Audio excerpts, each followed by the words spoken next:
Hi guys, and welcome back. Today I'm going to show you a very simple but efficient way to make some basic contrast and color calibrations to an image. As you can see here, this is an image of NGC 6914 in Cygnus. This is the raw data that came out from the camera, and I'm going to show you how very easily to transform it to something like this. So this is what we start with. This is hopefully what we're gonna reach. So as you can see here in the image, it's very dull, very low contrasted, the colors are wrong. So how we fix that very easily? One sophisticated way is to go to a catalog, find which star here is a G2V star, which is pure white, and choose it as white, and that will give us some color balance to the image. You can do that, but a more simpler way is to trust your eyes. So how we do that? As always, I'm not going to work on the original image. I'm going to duplicate it and work on a new layer. So if something goes wrong or I'm not happy with the result, I can always discard the new layer and have the original image intact. One simple way to make a calibration to the image is to choose the brightest pixels as white and the darkest pixels as black. That will instantly transform this image. But how we know which pixel is white and which pixel is black? Photoshop has a very simple tool called threshold in image adjustments. Threshold. I choose it. There is a slider here, and when I take it left, the slider left, the last pixel that goes white is the darkest area. So you can see here in the dark nebula, it's the darkest pixel. If I take the slider the other way, the last pixel to disappear is the brightest pixel. So it's one of the stars. Maybe this star or this star or this star, any will do. Okay, I hit cancel. So I know that this is the brightest pixel, which is in a star, and the darkest pixel is here in the black nebula. What I do now is go to image, adjustments, levels, and this is the histogram of the image, and I have here the white eyedropper and the left one and the black one. Let's choose the white. I double click it. As you can see, it is now defined as values to 55 for R, G, and B, which is pure white. But I don't want the stars to be pure white, but a little bit less than pure white. So I'm going to change it to, let's say, to 240, 240, and 240.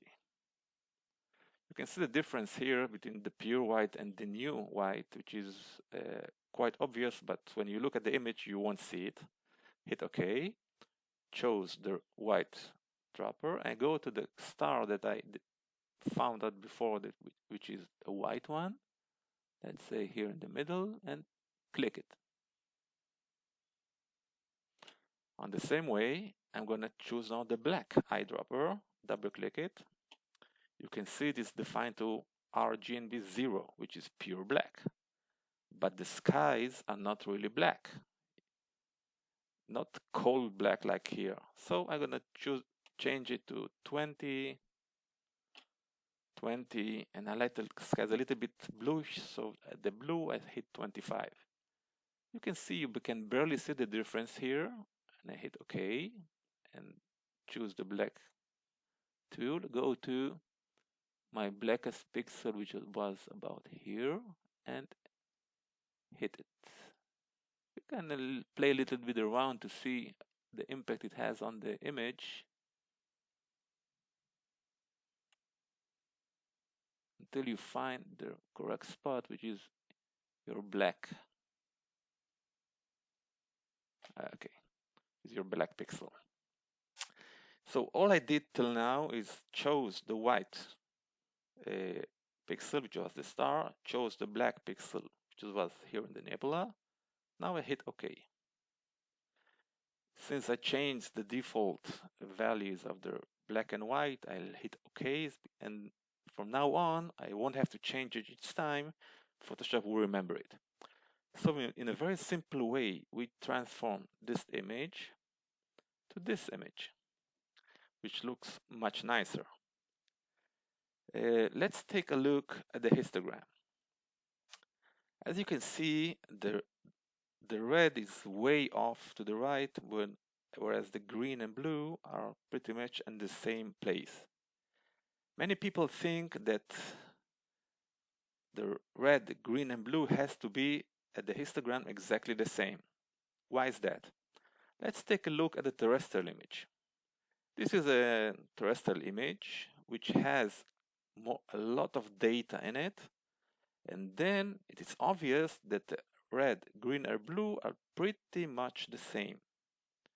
But since we are now using an astronomical image, which is all this hydrogen area is red, it's only natural to have the red histogram shifted to the right. If I'll try to equalize the red, green, and blue, this is what we'll get. I just copied I copy it again. And now I go to the image, adjustments, levels, and I go to the red channel, and I'm going to move the sliders until I see here that the red, green, and blue are the same. So let's try to do it.